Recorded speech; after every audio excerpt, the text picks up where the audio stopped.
네, 안녕하세요. 김시천이라고 합니다. 이게 학술 대회에서 발표하고 토론하는 자리와는 조금 달라서 저는 그 김선욱 교수님의 글에 대해서 토론하는 방식의 내용이라기보다는 조금 제가 선생님 글을 읽으면서 제가 고민했던 문제를 덧붙이는 방식으로 말씀을 드리고자 합니다. 먼저 제가 조그맣게 글을 쓰긴 했는데 이걸 나눠드리진 않아가지고 그래서 제가 그렇게 어렵게 쓴 글이 아니기 때문에 찬찬히 읽는 걸로 대신하겠습니다. 먼저 저는 전공이 동양철학을 했습니다. 그 중에서도 이제 노자 철학으로 학위를 했고요.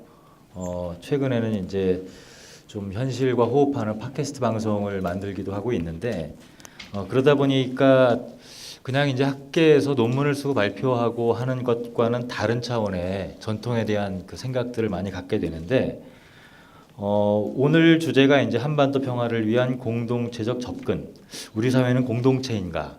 이 물음과 관련해서 김선욱 교수님께서는 굉장히 기초적인 개념들을 소개하시면서 특히 이제 우리 사회에서 이 공동체 논의와 관련된 가장 중요한 어떤 학자들의 논의들을 소개하시면서 우리가 그 기존의 경험, 철학적인 논의들을 바탕으로 해서 어떻게 이 한반도의 공동체성이라고 하는 걸 세워나가는 과정에서 우리 나름의 공동의 가치라든가 그 비전을 어떻게 밟아 나갈까라는 고민을 담은 그런 글을 쓰신 것 같아요. 근데 제가 제 전공을 소개한 까닭은 제가 이 글에 대한 저 나름대로의 이야기에 제목을 이렇게 붙였어요. 자유주의와 공동체주의, 전통과 현대 사이에서. 왜냐하면 사실 문제의 틀을 어떻게 잡느냐라고 하는 것이 굉장히 중요한데 한국에서 바람직한 공동체의 모습이라고 하는 것이 자유를 강조하는 쪽이냐 아니면은 더 공동체를 강조하는 쪽이냐 이 논의 속에서 전통이라고 하는 건 늘 빠지거든요. 그런데 한국 사회에서 어떤 문제점이 생긴다라고 할 때 꼭 더 등장하는 것이 전통의 유계적인 어떤 요소들. 예컨대 이제 선생님의 논의에서 마이클 샌델 교수가 한국 사회는 전통적인 그런 것이 강하다 하면서 지역주의, 연고주의 같은 것들을 얘기를 하신단 말이에요. 그런데 한꺼풀 다시 더 들어가 생각해 보면은 지역주의나 연고주의라고 하는 문제는 사실 한국 사회만 갖고 있는 문제가 아니라 거의 대부분의 사회에서 공통적으로 나타나는 문제점이기도 해요. 다만 유교적인 어떤 요소, 전통적인 요소라고 하는 것이 그것을 강화시키는 쪽으로 더 부정적인 방식으로 발현시키느냐 아니냐의 문제지 과연 그것이 유교 때문에 지역주의, 연고주의가 만들어졌다 이러한 판단은 사실은 제 입장에서 동의하기가 힘들거든요. 그래서 이 논의 전체에 대한 얘기를 하기보다는 저는 일단 세 가지를 말씀을 드리고 싶어요. 첫 번째는 동양철학 하는데 혹은 전통 이렇게 얘기를 하는데 전통이나 동양철학이라고 하는 개념 자체가 과거의 역사 속에 실제했던 그 무언가를 지칭하는 것이 아니라 지난 100년 동안 근대로 전환이 되면서 우리가 만들어낸 어떤 과거에 대한 시각, 틀, 세계관이라고 보는 것이 훨씬 더 타당하다. 이게 첫 번째 저의 생각입니다. 그러니까 마치 지금 현재 동양철학을 연구하는 혹은 동아시아의 역사나 문화를 연구하는 학자들이 발표한 글이나 내용 속에서 현실의 문제점이 노출된다. 이런 방식의 것이 아니라 사실은 이미 그러한 것들을 깔고 과거를 오늘날의 우리의 삶에 적절한 방식으로 새롭게 변형시킨 결과물이 동양철학이지 과거에 있던 그 자체의 사상과는 굉장히 다르다라고 하는 점을 먼저 말씀드리고 싶어요. 그러면서 저는 이 전통이라고 하는 것이 문제가 될 때마다 사실은 문제의 원인으로는 지목되지만 사실은 문제의 해결책이나 혹은 토론의 과정에 참여하는 경우는 굉장히 보기 어려운 것 같아요. 그럼에도 불구하고 최근에는 어떤 전통으로부터 대안을 찾으려는 시각들이 꽤 등장하는 것 같은데 그게 한편으로는 반갑지만 한편으로는 제가 조금 전에 말씀드렸던 것처럼 과거에 있던 것이 아니라 이미 지난 100년 동안 우리가 만들어낸 전통이기 때문에 대안을 찾는 전통, 그러니까 전통에서 대안을 찾는 방식의 접근이 타당한가? 그거는 우리가 원론적인 차원에서 다시 한번 고민해봐야 되는 게 아닌가 하는 생각이 이제 첫 번째 생각이고요. 그 다음에 두 번째는 이 전통을 대하는 지난 100년 동안 부침이 굉장히 심했습니다. 예를 들면 유교라고 하는 것에 대해서만 가지고 보더라도 중국의 경우에는 1920, 30년대 굉장히 강하게 부정을 했었죠.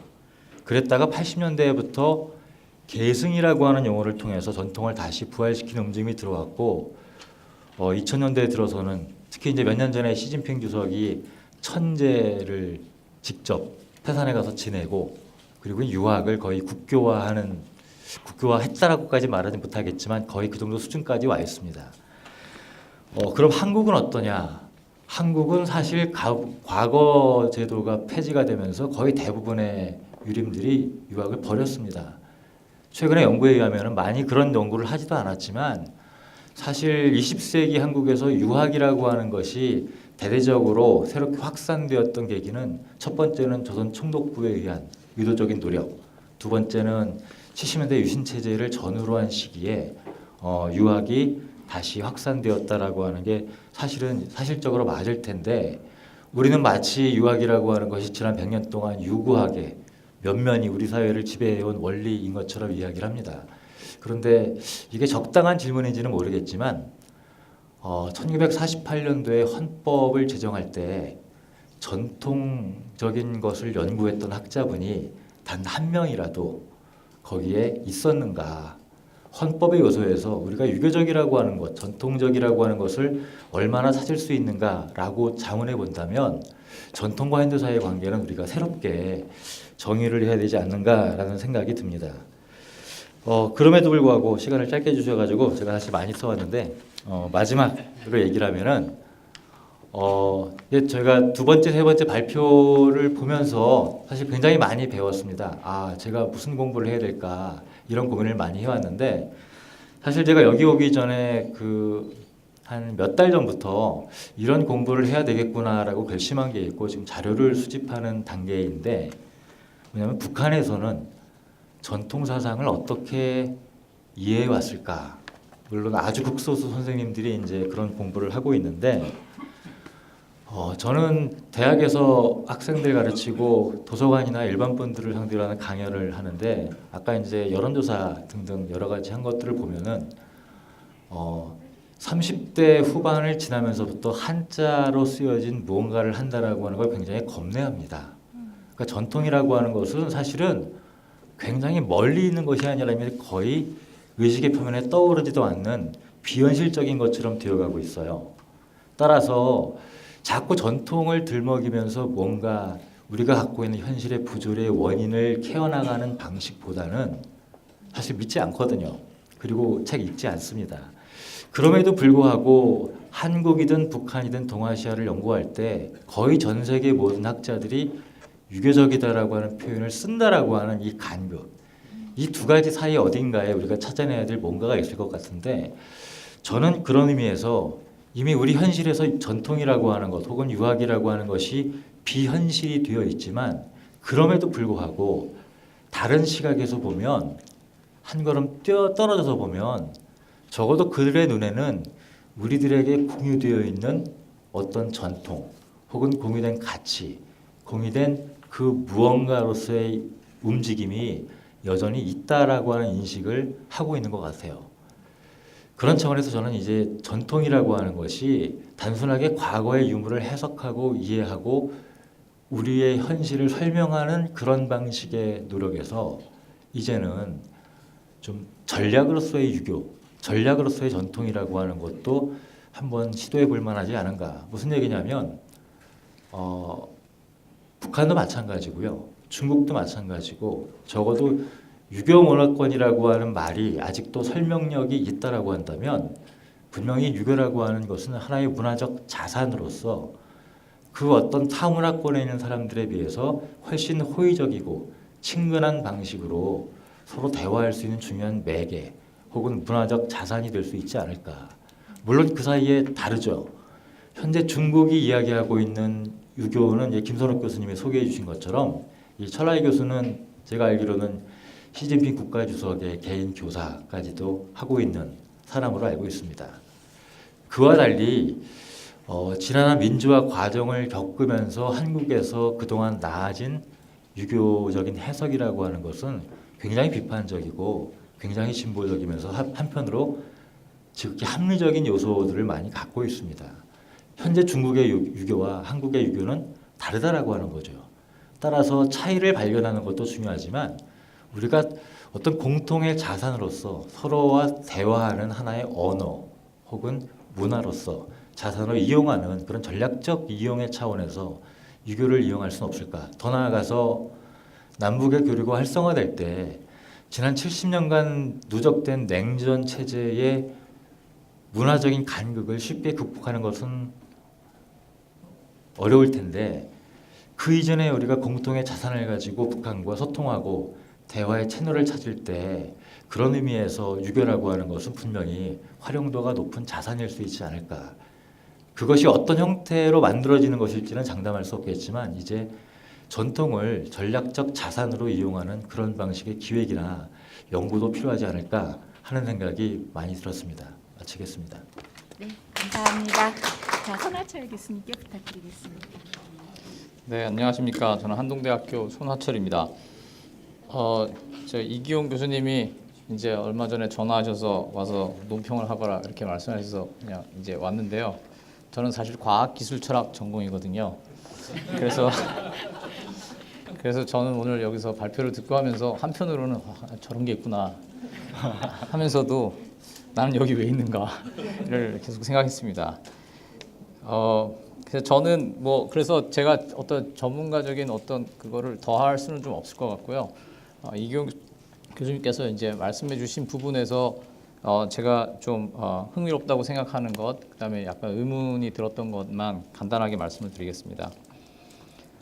저는 이기용 교수님께서 V자 형태로 나타나는 부분이 있다 하고 말씀하신 부분에 좀 이렇게 그 관심을 들었습니다.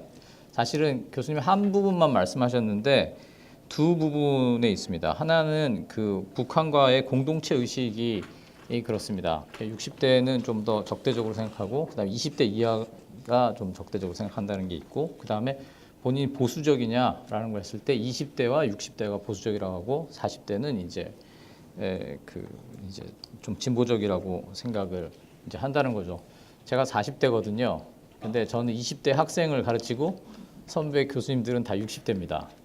굉장히 묘합니다. 이 두 그룹 사이가 제가 보기엔 전혀 의사소통이 안 되거든요.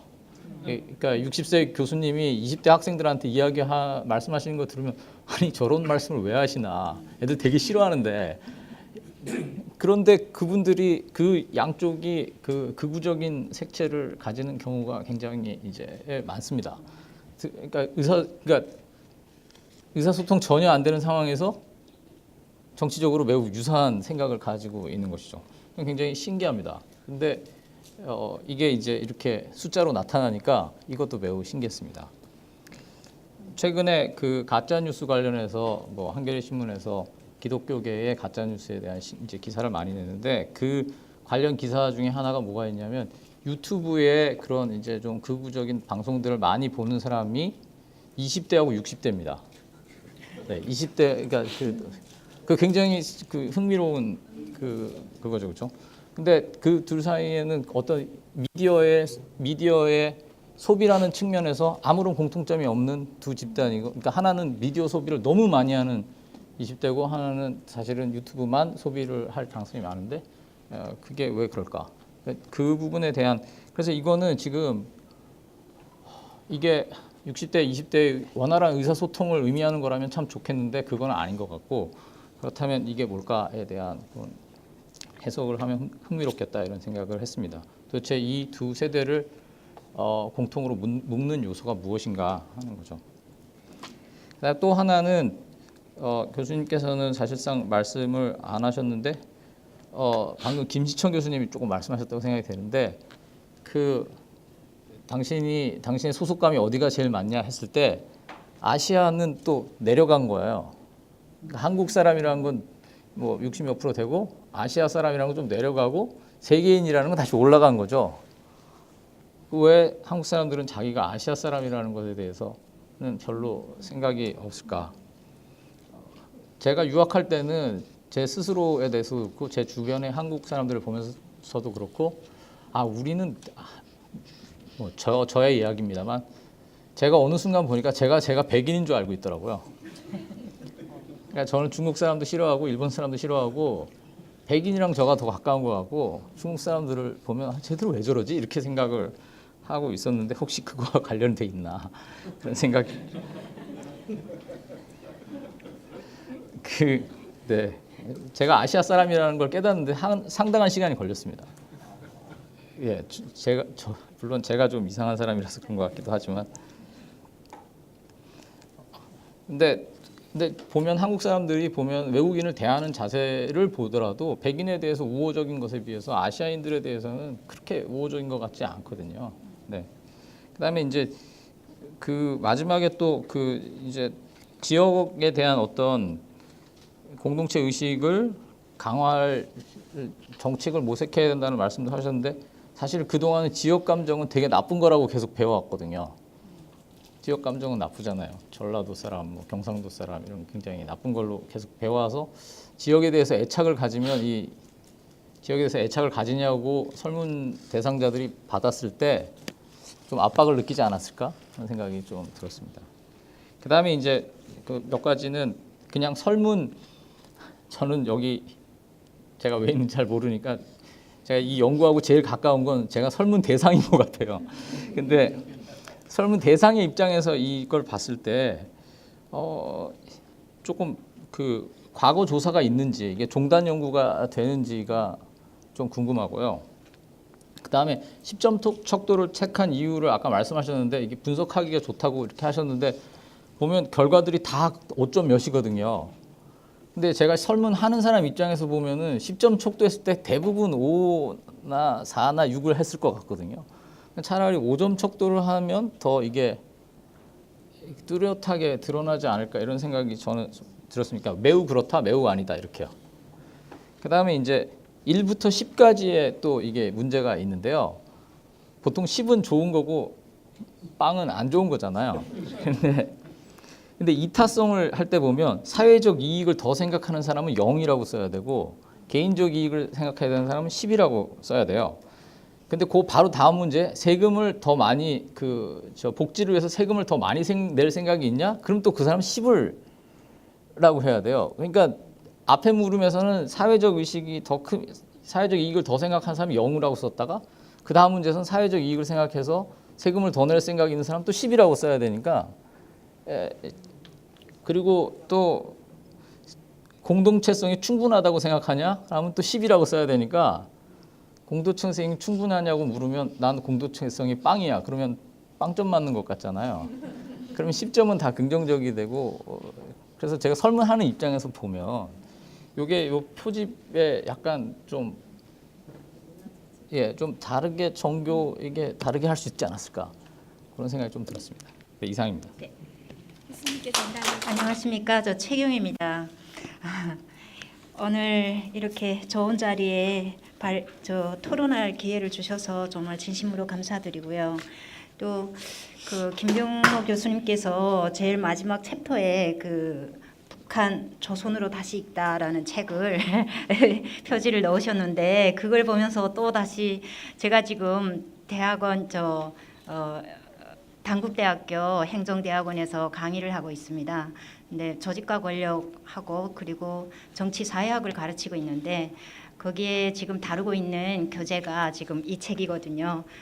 그래서 요즘 꼼꼼하게 읽으면서 조금 그 동의하는 부분이 굉장히 많으면서 배우는 부분도 많고 조금 비판적 사고도 갖고 있는데 이 책을 넣어주셔서 너무나도 가슴이 뛰면서 막 얘기를 좀 많이 하고 싶은데 사실 시간상 관계로 네, 그래서 그 오늘 교수님께서 발표하신 이 부분에 대해서 좀 충격적인 이런 부분도 있고요.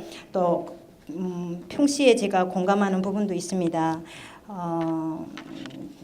첫 번째는 이제 통일의식 조사에서 그동안 이제 2008년부터 18년 뭐 거의 10년 사이 이 조사를 해서 이제 일목요연하게 설명을 해주셨는데 여기에서 그 북한의 이제 통일이 당위성을 묻는 질문에 이제 북한은 거의 한 100%에 가깝게 그 정당하다, 통일을 해야 된다 하는데 한국은 이제 그래도 59.7% 60% 정도밖에 안 나왔어요. 그러나 이 부분도 최근에 와서는 좀 상승하는 이렇게 부분이고, 그래서 이 그 통일 그럼에도 불구하고 통일이 불가능하다고 답하는 이런 숫자가 많아져서 그것도 굉장히 의문이 많이 남습니다.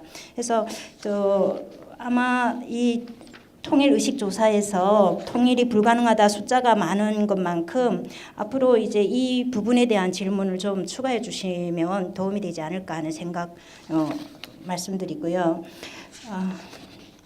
그리고 이제 통일의 이유에서 이제 민족 같은 민족이기 때문에 통일해야 된다고 하는 그 답은 남북한이 거의 이제 높은 숫자로 나왔는데 북한은 경제적 기대치가 높고, 두 번째로는 그리고 남한 같은 경우는 전쟁 방지에 대한 기대치가 굉장히 높습니다. 그래서 서로 이해관계에서는 좀 이렇게 좀 다른 측면이 있다, 이렇게 볼 수가 있고, 그리고 아까 교수님께서 발표하시면서 특별히 이렇게 지적해 주셨던 부분, 통일의 이유가 굉장히 이제 이유에서 민족의 의식이 상승하는 것은 이제 남북한이 같다, 이렇게 말씀하셨는데, 그 중에서 그럼에도 불구하고 왜 이제 그 상호 안보 불안 의식을 물을 때 북한의 적대적 의식이 상호 이렇게 남한이 도발 가능성이 높다고 하는 의식이 조금 올라갔냐, 이 부분에 대해서 조금 이해가 되지 않는다 하고 말씀하셨어요. 저는 사실 이 부분에 대해서 요즘 굉장히 고민하고 있는 중인데 교수님 말씀하셔서 이 부분을 집중적으로 말씀드리겠습니다. 민족 의식이 상승하는데 북한도 상승하고 남한도 상승합니다. 그리고 지금까지 우리가 이렇게 보면 냉전이 종결된 이후에 남북한 이제 민족 의식이 고취됐던 시기가 그 전에 이제 김대중 정부 이제 노무현 정부 시기였습니다. 그 이후에는 이렇게 감소해왔는데 요즘은 살짝 올라가고 있어요. 그리고 무력 도발에 대해서는 북한은 남한에서는 북한이 무력 도발을 하지 않을 것이라고 이제 기대하고 있는데 오히려 북한은 적대 감정을 조금 더 드러냈던 점, 이런 점들이 있습니다. 요즘 사실 저는 이제 국제 정치 학자가 아니라서 그냥 나오는 뉴스랑 이제 조류를 보면서 이해를 하고 있습니다만은 어떻게 보면 국가주의가 대두되고 있는 이런 질서 속에서 한반도의 이제 민족 의식이 고취되는 이런 그 현상은 좀 독특한 현상이라고 봐야 할 것 같습니다. 특히 이게 남한의 이제 그 민족 의식이 높아지는 남한만의 민족 의식이 높아지는 것인가, 이런 질문이 이렇게 생기는데, 솔직히 이제 북한 같은 경우에는 4.27 정상회담 이후부터 이제 국가 제일주의라는 이념을 좀 정리하고 있습니다. 그래서 간간히 요즘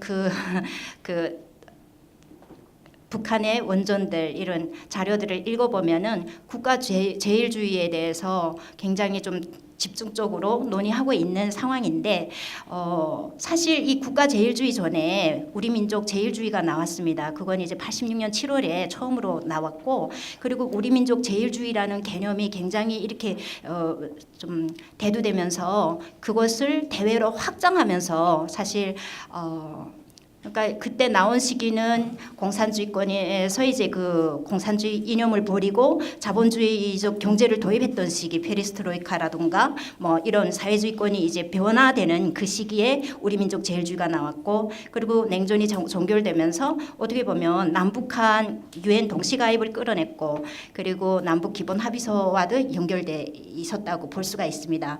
그래서 뭐 철저하게 그게 100% 연결됐다고 볼 수는 없지만 북한이 적어도 국제 환경을 읽으면서 국내적으로 어떤 담론을 이끌어갈 것인가 하는 고민이 보여지는 부분입니다. 그런데 요즘은 또 다시 거꾸로 이제 국가 제일주의라는 담론을 끌어내서 지금 전개하고 있는 이런 모습을 볼 수 있을 때 어떻게 보면 남한에서 이제 민족 의식이 이렇게 고취되고 있고 그다음에 북한에서 민족 의식이 고취되고 있지만 나중에 이제 이 데이터 보면은 적대 의식도 굉장히 높아지고 있습니다. 그래서 이런 부분들을 보면은 민족이라는 그냥 그 민족 의식 그대로 남북 관계를 전개해 나가는 것에 대한 조금 다소의 어떤 부담감을 느끼는 거 아닌가 이런 좀 생각도 조금 해보게 됩니다. 그리고 이 데이터에서 좀 중요한 부분이 있는데요. 남한과 똑같이 어떻게 보면 40대가 이제 그 주체 사상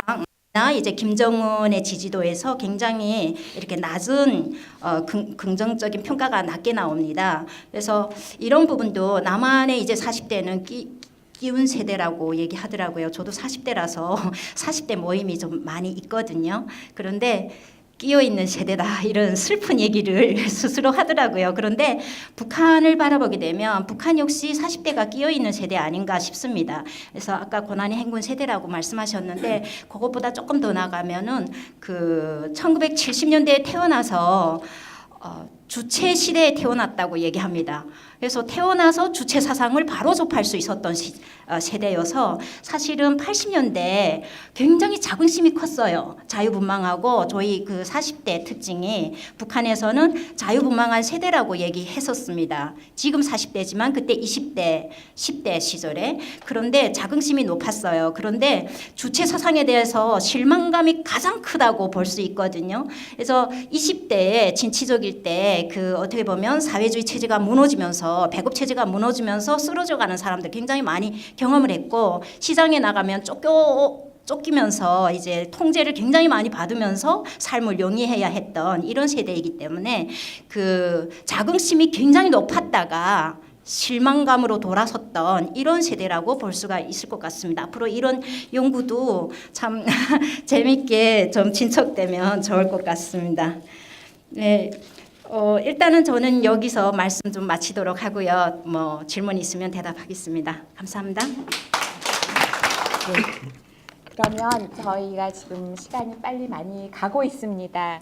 참 시간은 막을 수 없는 게 또 우리의 인생의 한 모습이겠죠. 그 우리 세 분의 발제자들에게 일단 그 질문하신 것들을 간략하게 들어야 될 것 같고요.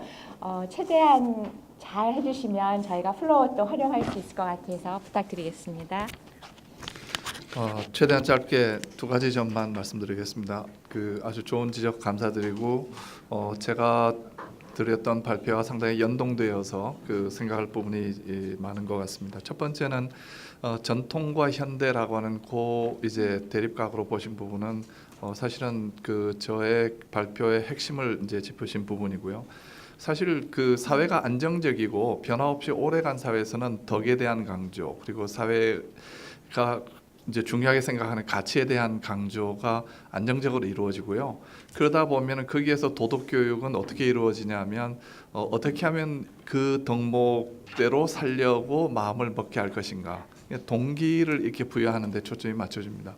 그런데 사회 변동이 심해지면은 이 사람 저 사람들이 막 오가면서 새로운 가치관들이 쏟아져 들어오고 충돌이 발생이 되면서 거기에서는 이제 서로 상충되는 가치관이나 윤리나 도덕들이 나오기 때문에 중요하게 되는 것은 그 어느 게 맞느냐 아니면 어떤 원칙이 더 정당성을 갖느냐 하는 정당화가 강조되거든요. 그래서 그 전자가 사실은 공동체적 윤리고 후자가 자유주의적 윤리입니다. 그래서 우리가 북한 사회를 또는 우리가 통합되는 한반도를 생각해 보면 그런 변동성은 굉장히 심할 것인데 그럼 왜 우리가 굳이 공동체적인 생각 내지는 공동체적인 것을 관심을 갖느냐 하면 사람이 그럼에도 불구하고 공동체적 결속이라는 것이 대단히 중요하기 때문에 그리고 또 한편으로 공동체 결속만 중요한 것이 아니라 그 사실은 마피아나 깡패 집단이 공동체 결속이 굉장히 강하죠. 그러나 우리는 좋다고 생각하지 않습니다. 그러니까 그 공동체 속에서 자체적인 정화를 이루어낼 수 있는 법적인 힘이 아니라도 그런 어떤 그 좀 비공식적인 사회적 통제가 또 공동체 속에서 이루어질 수 있기를 바라는 이제 그런 것 때문에 그렇습니다.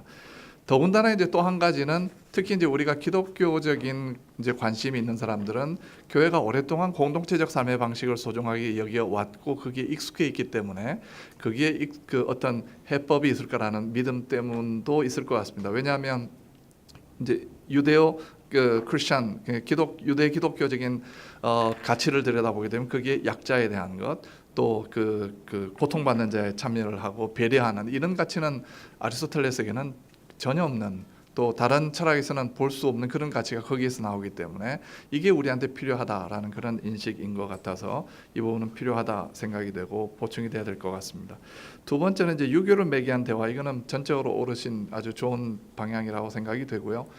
우리가 유교가 한국 사회에서 이렇게 논의가 안 된다 하더라도 우리들의 삶의 방식 속에 유교적 습성이 여전히 깊이 잡혀 있고, 또 제가 읽은 북한 사회에 관한 박사 논문 가운데 어떤 것이 있었냐면 북한은 유교적 이데올로기는 거부했지만 주체 사상을 그 대신 채워놓고 실제로 생활 방식이나 덕목은 유교 그대로 갖다 쓰고 있다 해서 구체적인 그 이제 표현법 속에서 유교를 다시 다 읽어내더라고요. 그래서 그렇게 보면 그 실질적인 삶의 방식에서 우리가 중요한 건 이제 그쪽이니까 유교적 덕목 또는 유교를 매개로 한 대화가 아주 중요한 한 부분을 차지할 수 있겠다 생각이 됩니다. 감사드립니다.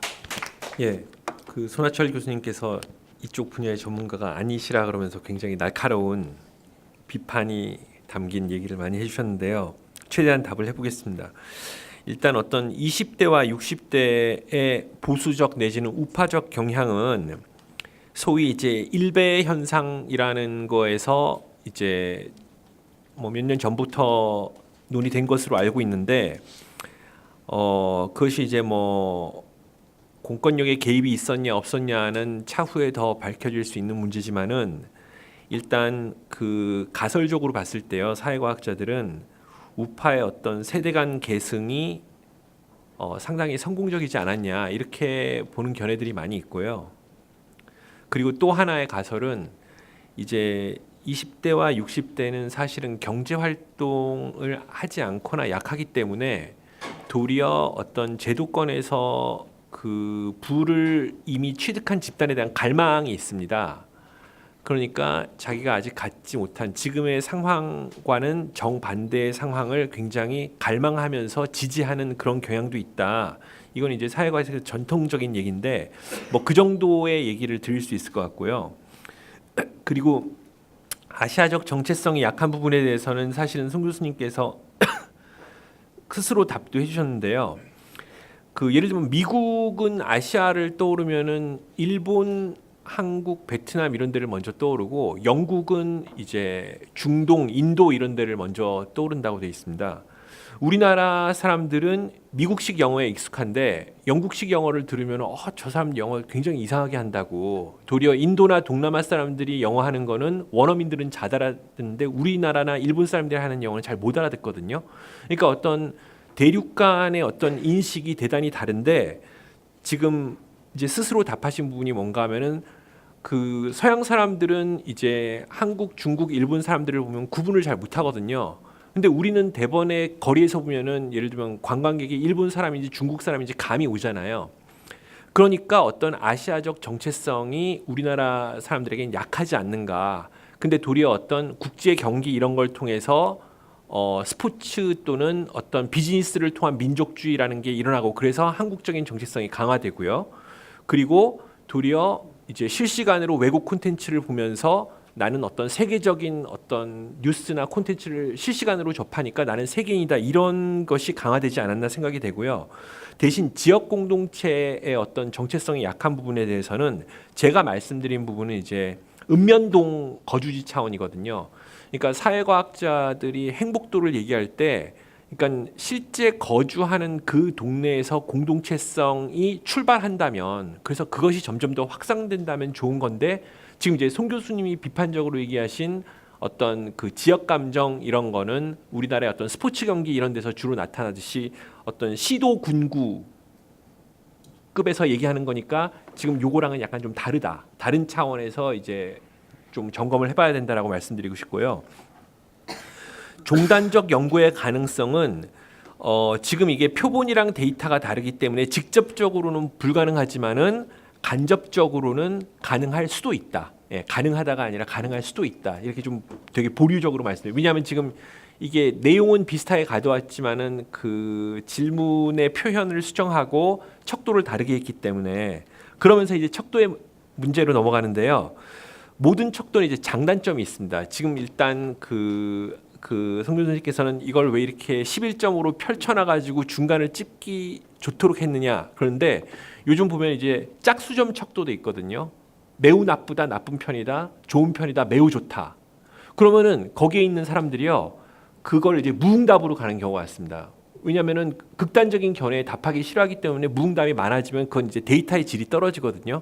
그러니까 다 일장일단이 있는데 지금 여기 이제 그 조사의 장점은 대부분의 질문을 11점으로 펼쳐놓음으로써 다른 사항들 간의 상관관계나 그 인과관계를 향후에 점검할 필요가 있다면 거기에 이제 중요하다는 거고요. 그리고 어떤 뭐 통념적으로 긍정적인 것이 오른쪽 왼쪽으로 가는 거는 여러분 이제 심리 테스트 해보시면은 한 500개 정도의 질문에 답하는데 이렇게 전문가가 아니어도 한 50개 정도 건너뛰면 똑같은 질문이 나오고 이런 거 있죠. 그럼 보면은 그게 오른쪽 왼쪽이 달라져 있는 경우가 있거든요. 그걸 이제 데이터의 신뢰도를 점검하는 장치로 두는데 지금 저는 이제 그것 때문에 둔 거는 아니고요. 원 질문의 배치를 가져오면서 이제 그 오른쪽 왼쪽의 부분은 그대로 두는 걸 원칙으로 했습니다. 그러니까 저도 이제 어떤 질문을 인용할 때 나름대로의 내적 일관성이 있어야 되기 때문에 그래서 그 부분에 대해서는 비판이 유효하지만은 그 조사 전문가들이 다양한 데이터를 다뤄봤을 때 그게 이제 큰 문제로 나타나진 않는다라고 제가 말씀드릴 수 있을 것 같습니다. 우리 최경희 박사님께서 전문가 잘 해주셔서 감사하고요. 20대가 60대와 그러니까 그 대북 의식에서 특별히 이 비슷한 성향을 보이는 것을 이제 저희가 과거에 한 10여 년 동안에 뭐 20대 보수화 이런 표현을 했습니다.